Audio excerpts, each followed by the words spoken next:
Welcome to AI Connect. Today, we are diving into the emerging world of Agentic AI with Sunil Mishra. Sunil is a veteran in product leadership with over 28 years of experience across Infosys Finacle, McKinsey, Accenture, and Oracle. Sunil is the founder of The Product Way, where he provides AI consulting and conducts AI enablement workshop for business leaders and product teams. As the former head of ecosystem innovation at Finacle, he led the creation of award-winning digital banking products and has mentored numerous fintech startups. Sunil has also developed popular free AI courses on Udemy and authored 5 books, including The Product Way and Who Stole My Job, which explores how technology disrupts the future of work. Joining us also is Shivakumar Krishnamurthy, co-founder and CTO of Prescience Decision Solutions, who brings hands-on implementation expertise from over 100 enterprise data projects. Today, we will unpack what Agentic AI really means for businesses and how it's reshaping the product development and workflows. Let's get started. Welcome, Sunil, to our AI Connect podcast. In AI Connect podcast, we discuss about businesses that are embracing AI. We also touch upon data and analytics because those were the foundation for AI.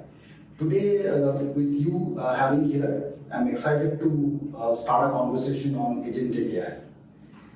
With me, I also have Shiva. Shiva is the co-founder and CTO of Prescience. So with that, let's just get started. My first question to you is what is Agentic AI in simple terms, right? And why are people so excited about Agentic AI? Yeah, so thanks, Jerry, for having me here. When we talk about Agentic AI, I think for the first time we have an AI system that is doing something. Till now, whatever AI system we have, it was more like a consultant, right? So they were giving you advice, they were kind of suggesting you what is the right way to do things, giving you right suggestions, and for the first time, but the implementation was always with you. So if I have to draw a parallel, it's like a management consultant, right? Who does research for you and finally he gives you a report, but they do not implement it for you. But we all know that implementation is the key thing, right? So when we start implementing, we discover a problem, and that's where most of things get stuck. So actual implementation is a problem. So first time we have an AI that is not only advising you, but it is doing something. So it is acting. So act is the main part here. And that's where I think if I have to summarize, there are a lot of other things in the agentic AI. But if I have to just say in one word, what is so different and what is so powerful in this, it is the acting part.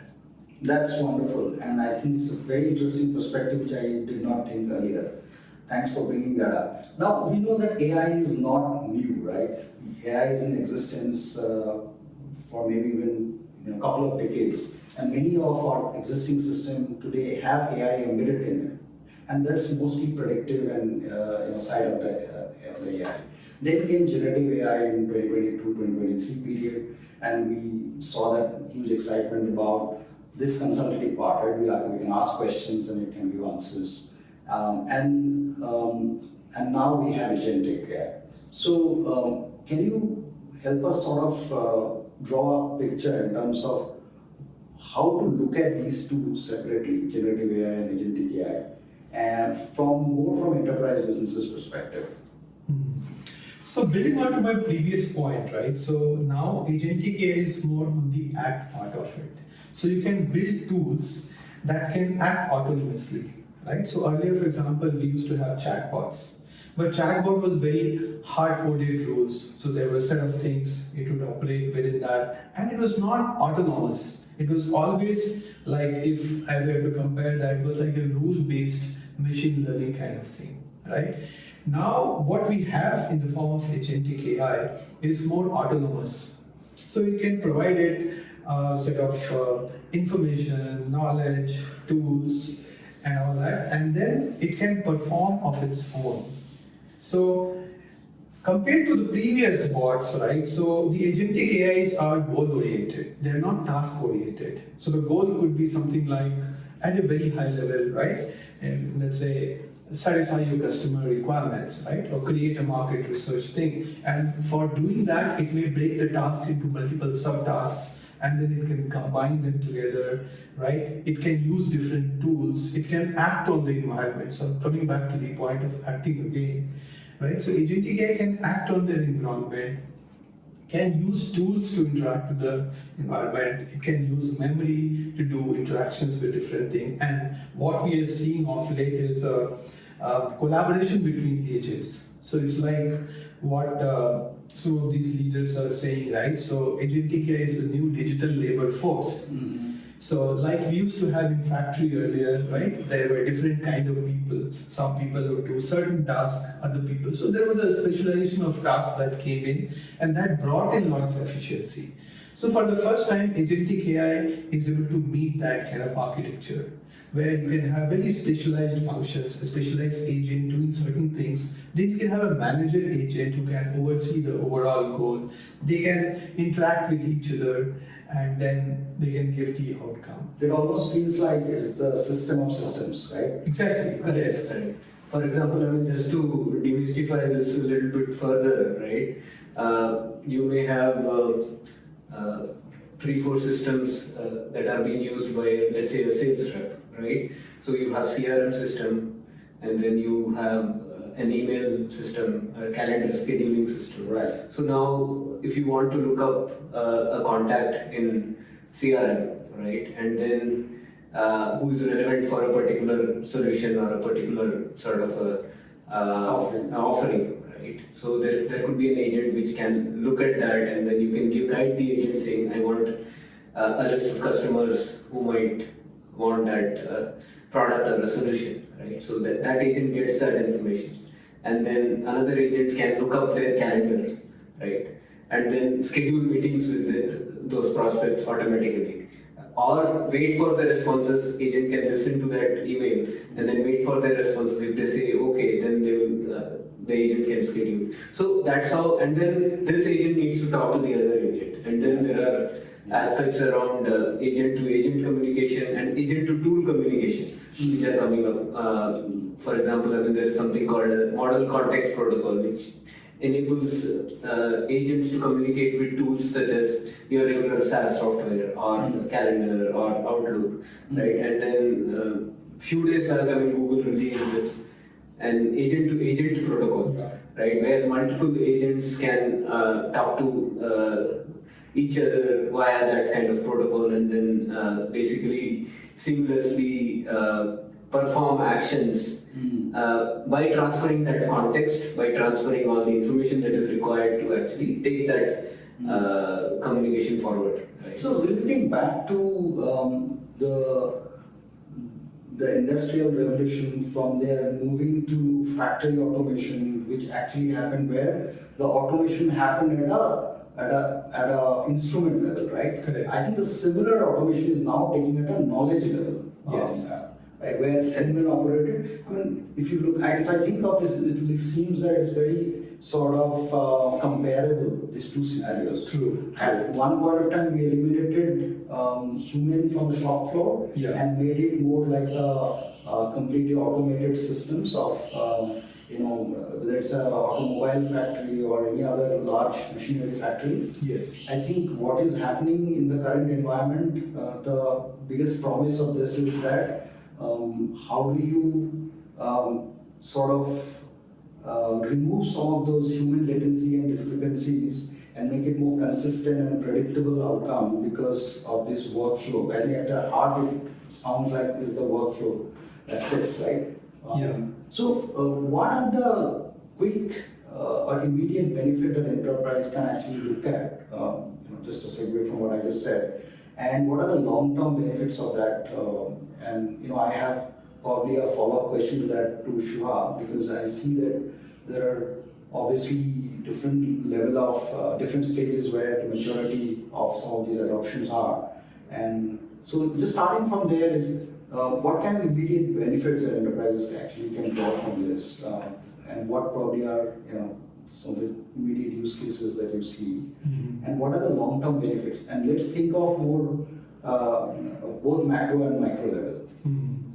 Yeah, so the way I look at it, if you see from individual level, right? So there are two ways to look at it: how it can improve your personal efficiency, productivity, and things like that, right? So at that personal level, there are a lot of all these agentic AI will be quite helpful, kind of automating some of the things. Like we saw this operator from ChatGPT, right? OpenAI, and we could see that how it can automate all the routine mundane tasks kind of. Sure. So task 1, task 2, task 3. See, the I think the revolution that agentic AI has brought in is because it has added that discretion when to call which function or which agent. So that intelligence is built. Like in the past, if you see, we had LLMs, correct? We could always chain LLMs. We could create workflow of LLMs, correct? So we could say, first call this one, take this output, call another LLM, and all, right? So we could always create the workflow. Which is human-led. Which is human-led. So that is the main thing, because here you are manually coding for it, take the output. Now you're making a decision whether you have to call LLM1, LLM2, or you are deciding whether the output of LLM1 is good enough to call LLM2, right? Now this whole thing has got automated. Right. This whole thing is got automated in agentic AI. So now that decision-making power is with the agentic AI, whether to consider this output good enough, whether to kind of ask it for improvement, call something else, right? So coming back to your question, this can lead to a lot of automation that we do on a day-to-day work, right? So like whether it's an email automation or it could be regular work that we do, that is one. So, which I'm calling it as role-based automation. Yes. So when you're saying individual, it will be a role. So let's say I'm a marketing person, so Exactly. I have a workflow which I can start now automating it. Yes. And which will make me a lot more productive and efficient. Yes. For the same task or the routine thing that I do. Absolutely. I'll just give some example. Let's say as a marketer, you do market research for your product, you do competitive analysis, you do, all kind of pricing and all that stuff. Right. Now today, if you use agentic AI for that, it can give you entire analysis. It can break that agent into multiple sub-agent. One guy will do market research, another will do a pricing analysis, third will do competitor, SWOT analysis, better, all those kind of things it can do, and it can give you a combined report. So first thing is that wherever the workflow is involved, multiple steps, multiple activities, and each step you are supposed to take a decision, right? The agentic AI workflow can actually automate that. So I see a huge play of this in the RPAs that industries used to implement earlier, all these robotic process automation, workflow, all that, right? So that's a huge play. Wherever there are a lot of documents involved, okay, these agents are very good in the linguistic capabilities, right? So whether you're doing market research, you're doing a product documentation, you're doing something on the customer support, right? So all these have long-term implications. So in some way, it's like a true manifestation of digital transformation, right? Yes, exactly. I mean, and we are coming to an age where we'll have digital labor, agentic workforce, that will work 24/7, that can collaborate with each other, and that can give you an output which is goal-oriented, not just task-oriented. Understood. Okay. So, Shiva, based on your experience with managing different large enterprise customers, how ready you think these enterprises are to adopt in a meaningful way? The promise is big, right? So, how ready you think enterprise customers are to adopt it? Yeah, the promise definitely is quite big, and at the same time, I would say we are in early stages because there are some inherent challenges that we have to overcome. If you look at the technology-wise, I mean, all of these agents use LLMs, and LLMs typically, like your any models, any machine learning models, though they are very capable, are also suffer from those in distribution, out of distribution kind of problems. A lot of these LLMs have been trained on data over the internet, right? So I would say probably a lot of agents can do tasks very well, which are, for example, calling a consumer app, right? Or calling a ticketing app, right? So those are, you might have seen, I mean, Sunil alluded to that in the operator when they released, I mean, there were a lot of videos around, let's say, book my ticket or create a travel itinerary. Maybe agents can do that fairly well because they are trained on that kind of data. But then on the enterprise side, I mean, the data is different, right? You have, like for example, I mean, if you have to call multiple SaaS applications, then you'll have to tell the agents to work on those kind of things. And obviously, there are security concerns when agents talk to each other. On the software side, single sign-on, enterprise security is all very well built. May not be there when you're starting to use agents, so that those are again early days. We are still evolving in some of those aspects.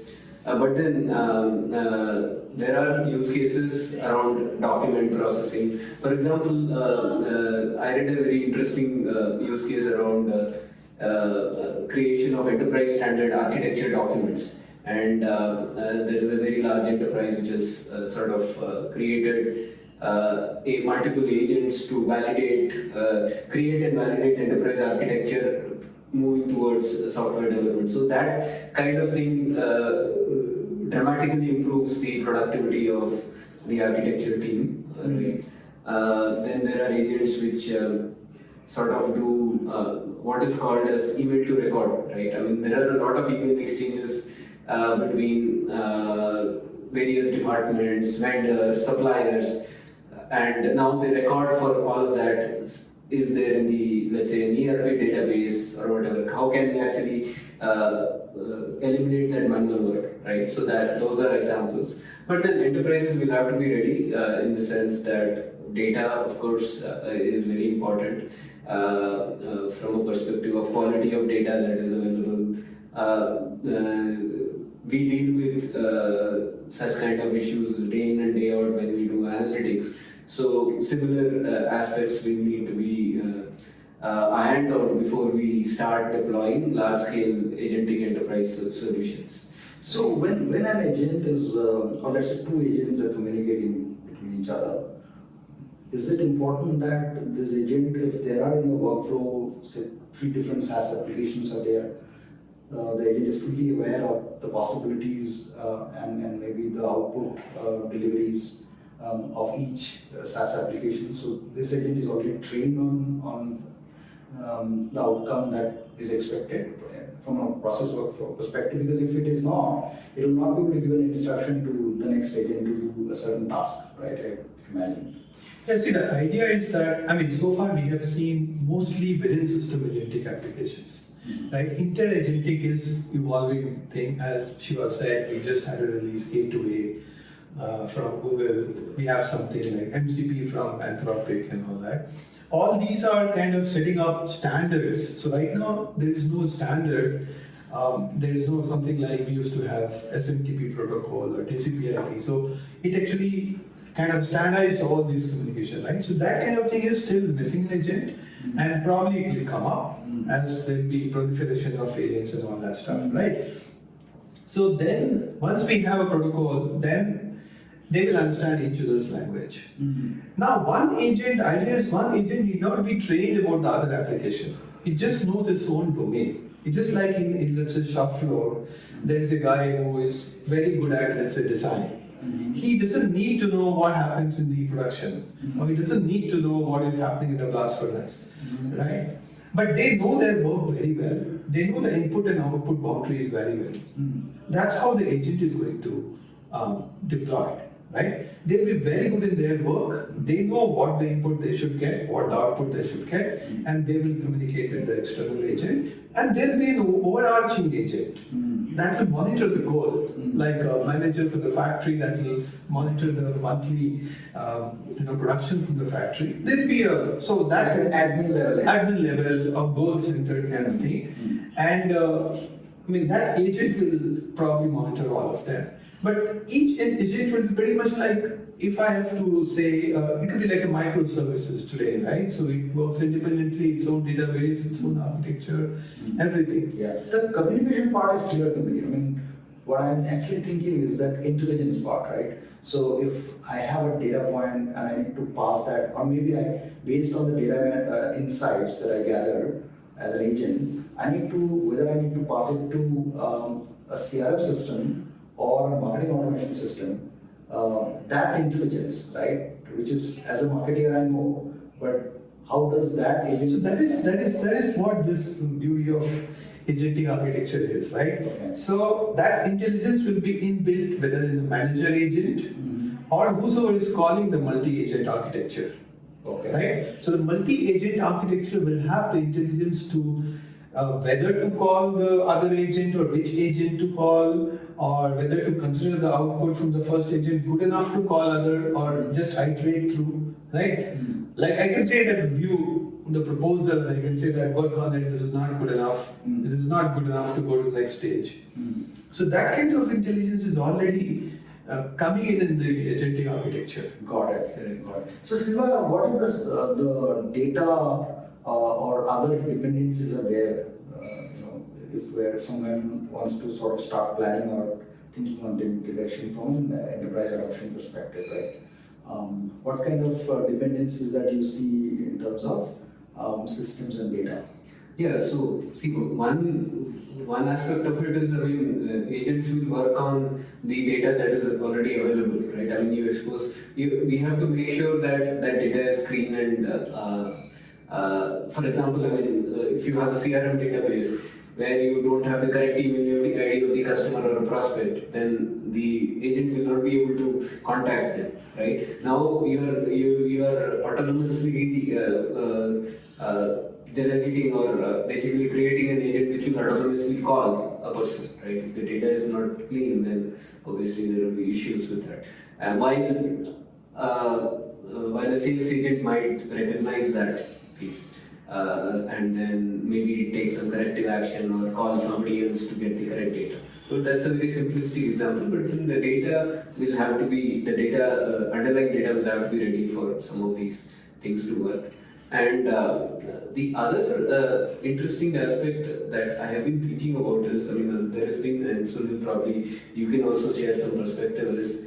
See, there has been a lot of talk about the entire elimination of some of the SaaS software, right? Because one is SaaS, of course, is a system of records in a lot of cases, and also SaaS platforms or any other off the shelf. I mean, it may not be SaaS also. They bring in some sort of a standardization of processes, right?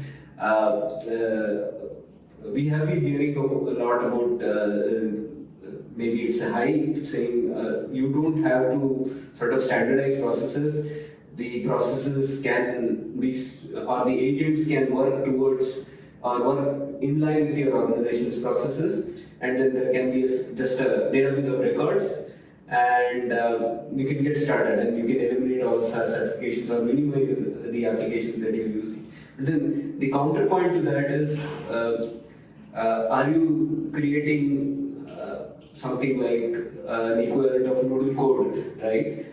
That you have so many agents proliferated in the organization doing maybe redundant work, which may not be very optimal because there is no standardization involved. And will that create more problems in the future, right? So that's a debate that I see happening if you don't sort of control this, right? And what do you think about that? No, I think that's a valid point, and you will see this debate raging on everywhere, right?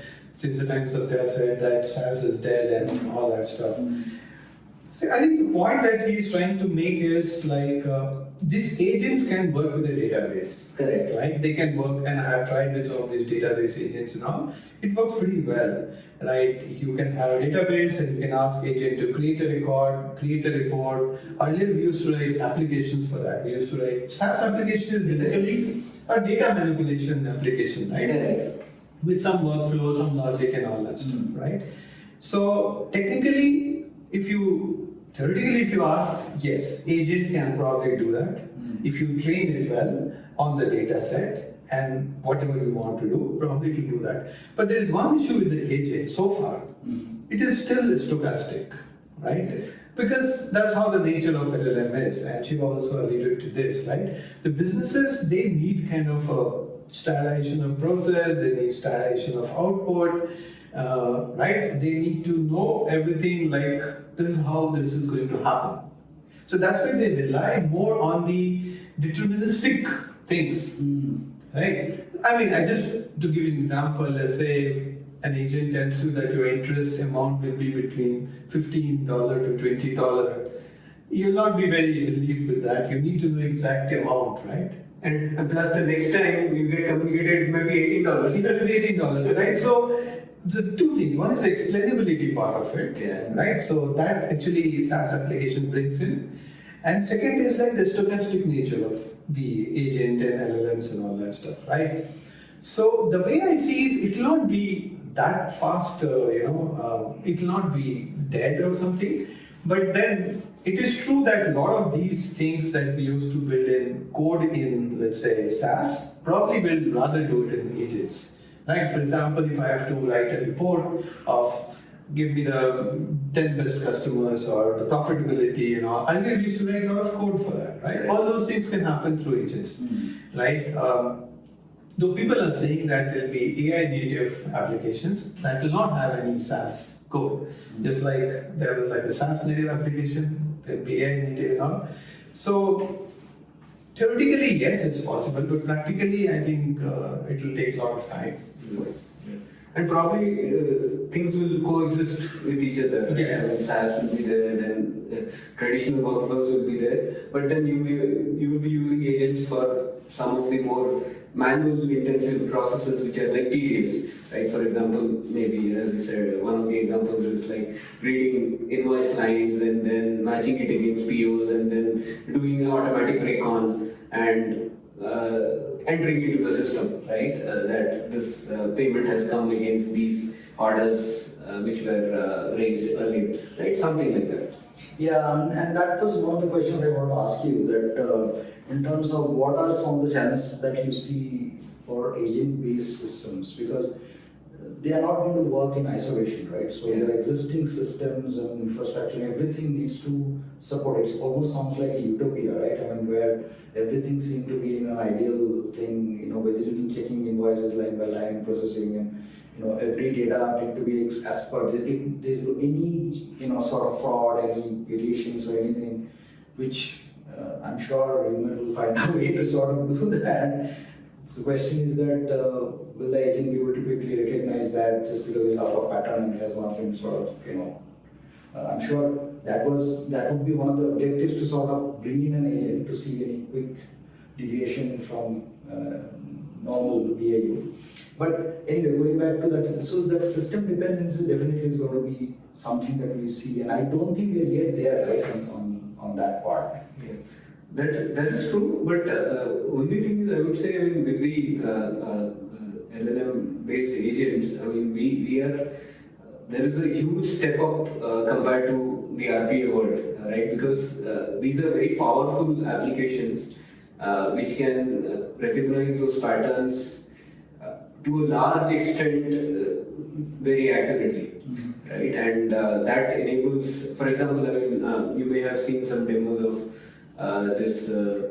Amazon came up with this "Buy for Me" agent, right, which probably is going to disrupt commerce a little bit, and because a lot of commerce also relies on ads and recommender systems and all that. But then you just give it an instruction that you want to buy this product or whatever. Then not just Amazon, it will go into multiple sites and then shortlist those products and then get a best fit and then even buy for you. I mean, if you sort of give that instruction, right? So definitely these are very powerful. At the same time, I mean, that interoperability, or the data usage, all of that need to be ironed out, and the whole stochastic nature of agents creates some issues. But then I think we are in early days. We will get over some of these challenges as we go along.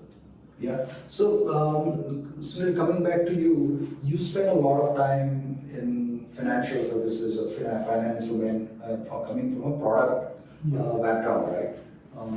What are the bigger implications that you see for product manager?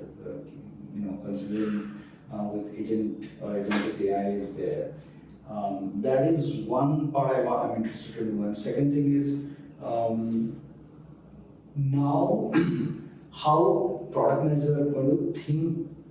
We earlier used to say cloud native, now AI native, and now the agent native, right? Anything that they are conceiving, how they're bringing agentic or agents part embedded in the product itself. So one is the process part of product management. Second is building products, keeping agents at the heart. Yeah, so I mean, the way I see is like it empowers the product manager. In fact, if you remember earlier days, a product manager was just like you conceive something, then you reach out to the market research team, gather all the information, then you reach out to the engineering team to build a prototype, like that. So it was like highly interdependent. Today also it is interdependent, but it has given you more levers, right? As a product manager, if you want to test out a product idea, you can do a quick market research.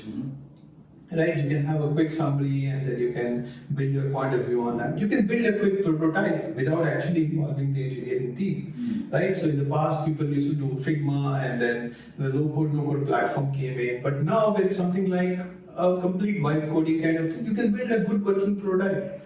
And in fact, I was reading somewhere, 90%, more than 90% of the Y Combinator startups, I mean, they are kind of submitting this agent-generated code. So I'm sure all these codes are generated by the product managers. They may not be, engineers don't like these tools for the same reason that actually it devalues their work, right? So conceiving a new idea, validating that idea, yes. and negating or moving ahead with that idea is something that we are going to see a lot faster. A lot. In fact, reading somewhere that the next big product will not come from techie, they will come from the product managers or somebody who doesn't know anything about the product, because it has democratized your whole development, and so it has demystified the technology behind product. Right? Yeah. So that's a huge, powerful thing, correct? It has demystified the market research part of it. It has demystified the go-to-market, right? Even the customer support, let's say, the feedback that you get. Earlier it used to be like a humongous task, right? Go through, process those things and all. Now you can do a nice sentiment analysis, you can pick up the features from there, you can do prioritization and all that. And these agents are very good in the linguistic task. Wherever you have lots of documents, these agents do very well. And product manager's job was actually to deal with documents all over. Starting from the product manual to the requirement document, the strategy document, customer support document and all that. So according to me, this is a very good time to be a product manager, because you have the empowerment to test new idea, take it to the market all by yourself. So iteration loop has become much shorter and you can come up with a lot of new products. So again, looking at someone who also led digital banking products, for example, right? Yes.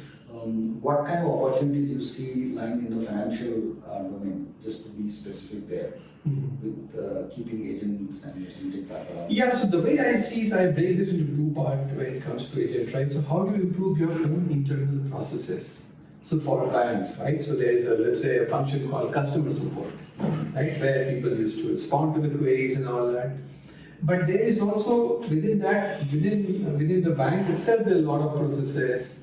There are a lot of things go from workflows we spoke about, right? So the first point could be to increase the processes within the bank itself. Let's say after application of after applying for a loan, it takes, let's say, 10 days to process right now, correct?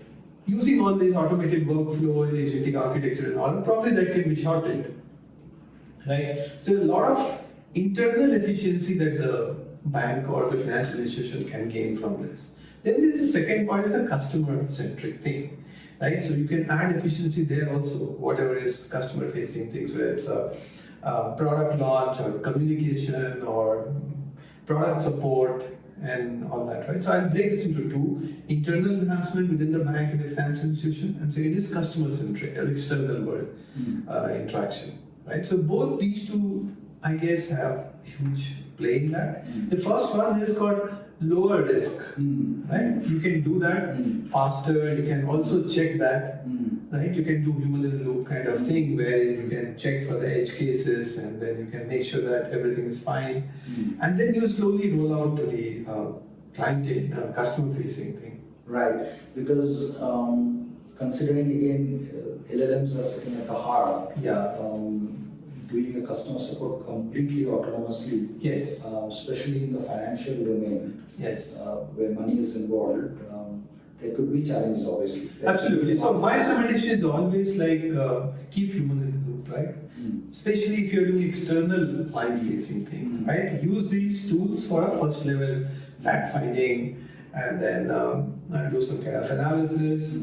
Maybe over a period of time it can become fully autonomous. Right. As the system keeps System becomes more intelligent and all that. So, Shiva, the overall implication of from an architecture level to there is a complete paradigm shift that we are seeing, right? Correct. In the process of what we are discussing. Right. How do you see again customers are willing to at this point of time be open to experiment and explore that area? Will they be forced to do that? Do you think as maybe both could be market and competitive pressures, because as you know, I mean, obviously there will be some financial gains, whether it is speed to market or speed to innovations, whatever it is, the way maybe some of the external processes like customer support or taking feedback and acting on that and completely bringing new changes to your processes and products, right? So, do you see that today the customers are actually exploring that areas because the paradigm shift? No, absolutely. I mean, so I think, as Sunil said, right, I mean, it totally has to be de-risked, the entire process. It cannot be fully autonomous from start to end at this point in time. So customers are also adopting, at least whatever we see, are also adopting a cautious approach and a step-by-step methodical approach. For example, when you're talking about, let's say you're talking about launching a new campaign, right, for a certain set of customers, then we create an agent for creating those cohorts of customers, the specific campaign test, but then the campaign launch is not automatic, right? The business SME still reviews a lot of those cohorts, making sure that and then the email communication or the messaging that goes to the customers before the campaign is getting launched, right? So that's a step that is still manual, and the SMEs will have to validate that, but it is dramatically improving the productivity. Right, so you have much faster turnaround for campaigns, much faster turnaround for campaign analysis, documenting that results, and then you can do A/B testing really fast. Right, so those are the kind of things that we've seen, and a lot is also happening on the document processing research space. So we've seen use cases where financial, you have like large annual reports like which run into 200 pages, 400 pages, but then we need to quickly get the management commentary, right? So there are agents which do that, and then these are like relatively low risk kind of jobs where you're not really trying to kind of do some straight-through processing. So their agents are autonomous, more or less autonomous, right? So those are areas that we see customers taking certain steps which are for processes that are low risk, and then for processes that are at a higher risk, there is validation, there is manual checks and balances that are incorporated. Understood. So, Sunil, if a company today want to start with building an agentic AI system, what are the core components at the basic that they need to have in place? And is there a framework or anything that is there that they can refer to just to get started? Yeah, so it's an emerging area and there are a lot of literature available on this, right? So how to build an agentic infrastructures. There are a lot of open source based as well as proprietary frameworks. So there are things like you can use LangGraph, you can use Crew AI, then there are other platforms also you can use. So building that is not, as I said, most of these applications are low code, no code kind of thing. So anybody and everybody can build it. I think more than building it is the designing part of it, right? So where do you want to build the agentic application? What is your goal, right? What should be your underlying principles, right?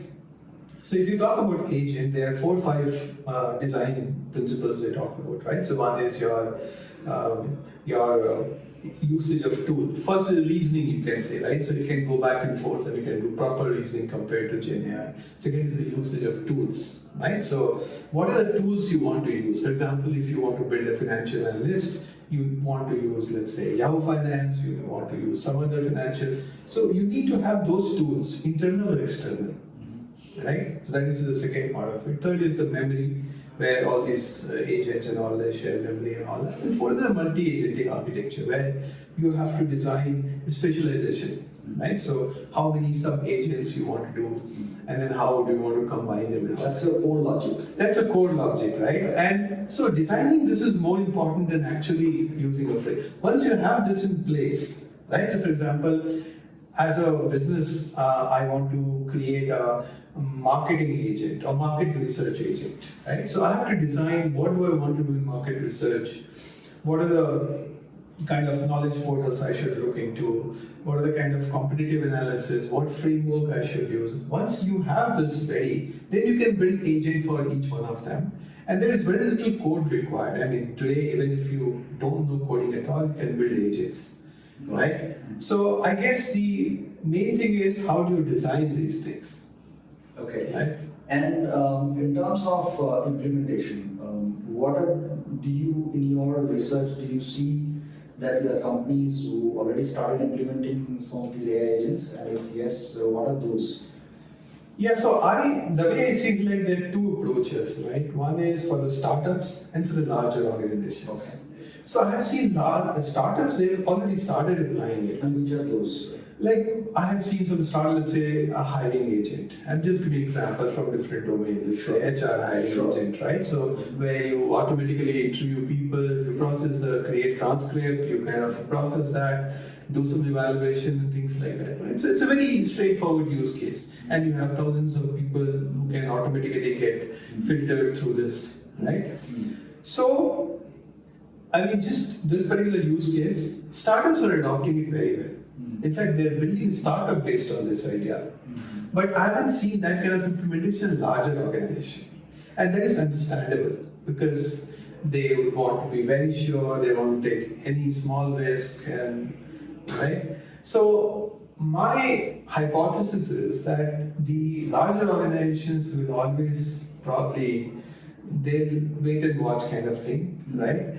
Till the time when some startup starts using it and they start kind of disrupting them for this space.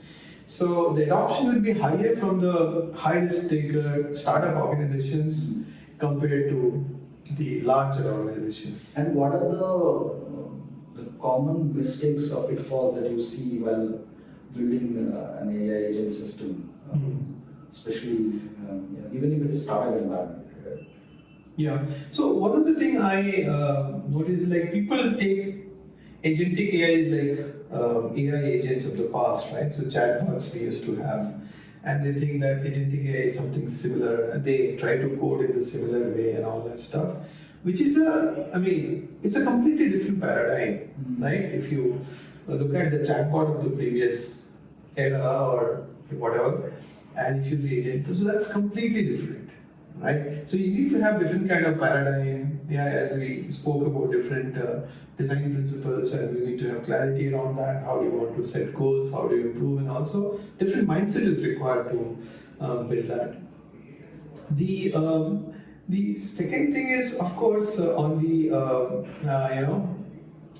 on the one of the thing I also see, like, see, these tools, they look very powerful to start with.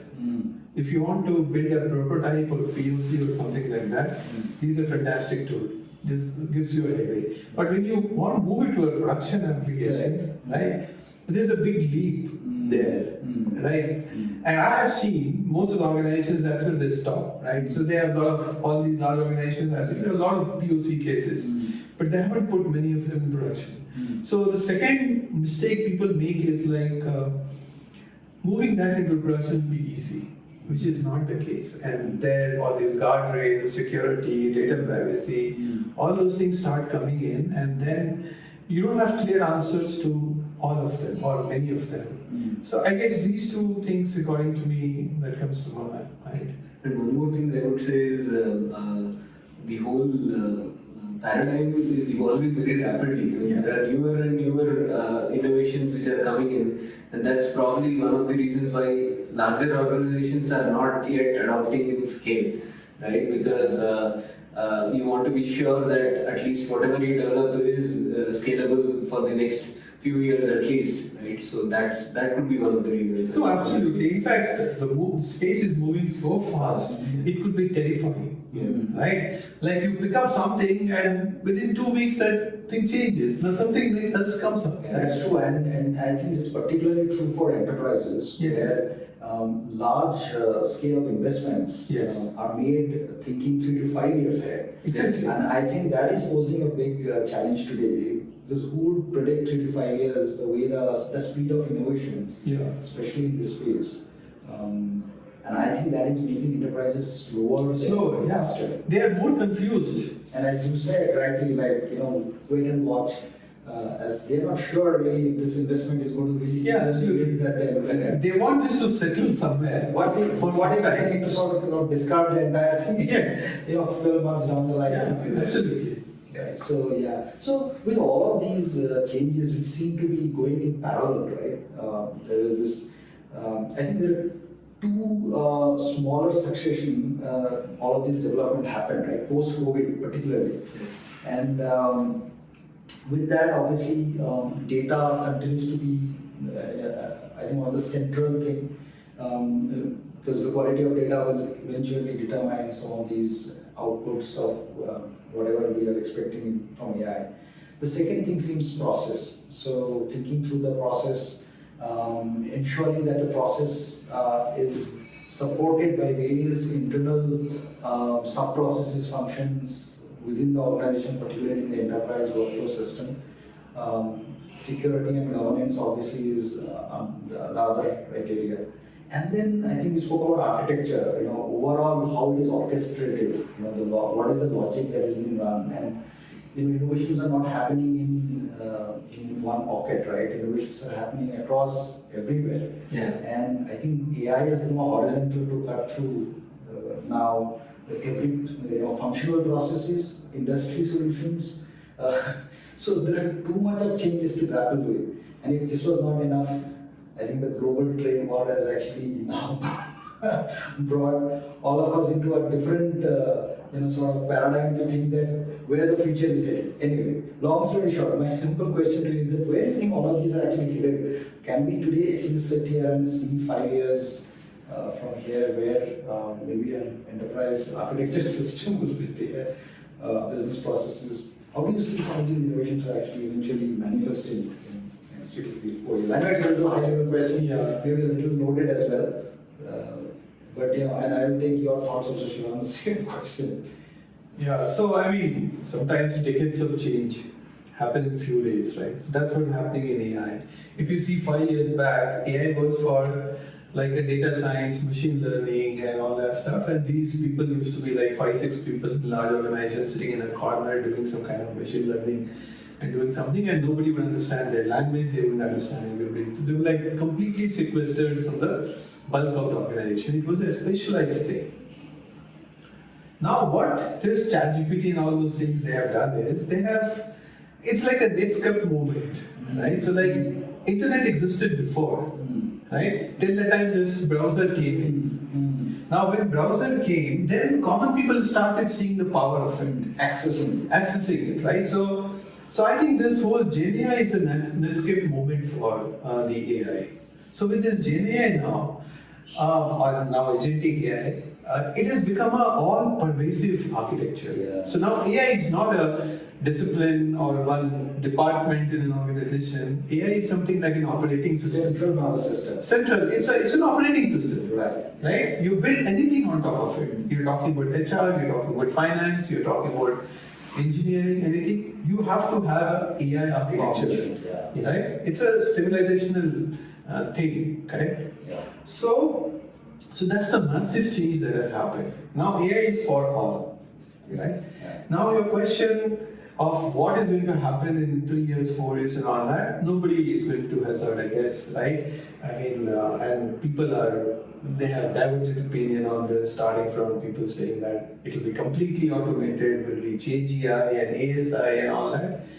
To some people saying, no, this is all hype, it will go away and all that. Right? My personal sense is it's not hype, it's going to stay. It's not going to go away like the earlier technological thing.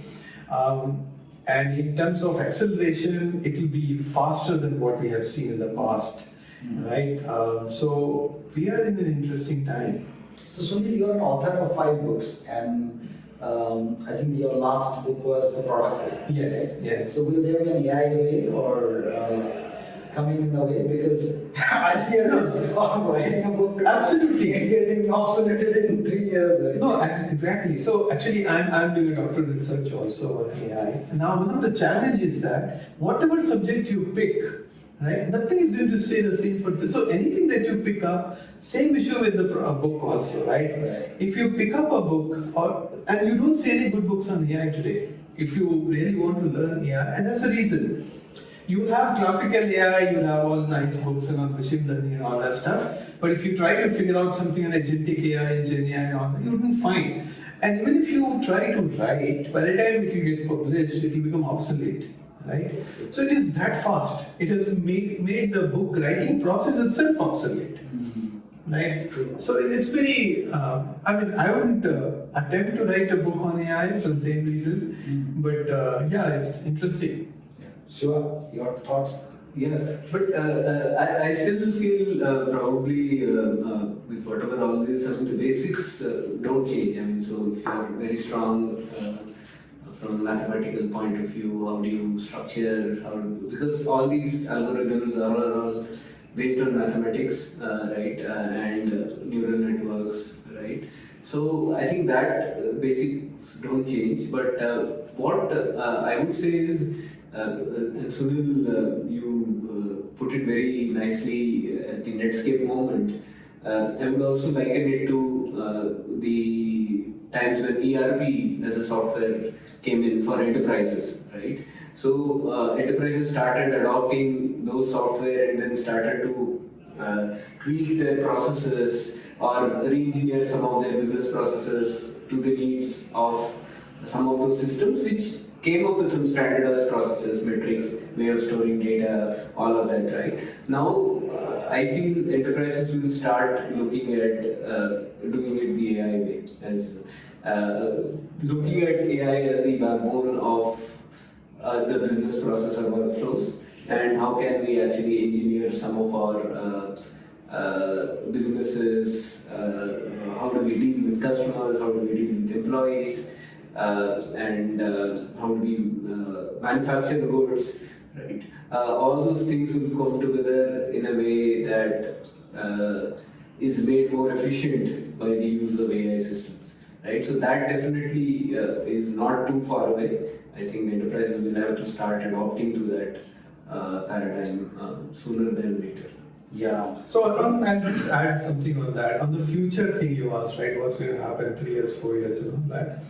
So I remember reading a book called Life 3.0 by Max Tegmark, and so this was before the Gen AI revolution, right? He wrote in that AI era, and he said that few years from now, if you look at Earth from maybe space, you will have 3 zones clearly segregated. One will be the super intelligence zone, where only machine can survive, only AI will survive. Human can't survive because you don't understand anything there, how the world is operating and all that stuff. It will be like all AI. The second will be the cyborg zone, where human will operate with machine augmentation, right? So you'll have some maybe brain download and those kind of things, artificial limb and those things. So part man, part machine. And the third zone will be like human zone, where only humans will stay. They will understand, they will have their social this thing and all that. And then they cannot venture out into the cyborg zone or the ASI or super intelligence zone. So it will be more like a zoo, right? So like human became more powerful, right? But they didn't kill all the animals. We captured them and put them in a localized area, zoo, right? So that's another perspective that they say. I mean, obviously, it's a slightly dystopian view, but I wouldn't want to live in that world. so That's fascinating, Sunil. So, yeah, I mean, I think the biggest dimension that all of that are actually put against is time, and at the speed at which innovations are happening, I think we are dealing with a lot of imperfections, and we'll have to learn a new way of leading our life, perhaps, Yeah. with more agility, and I think a lot of perseverance, trial and error, and so on. Thank you, Sunil, for your time. It has been a fascinating conversation. A lot of insights from the world of AI agents. And Shiva as well, from your side, thanks for your inputs on today's AI agents conversation.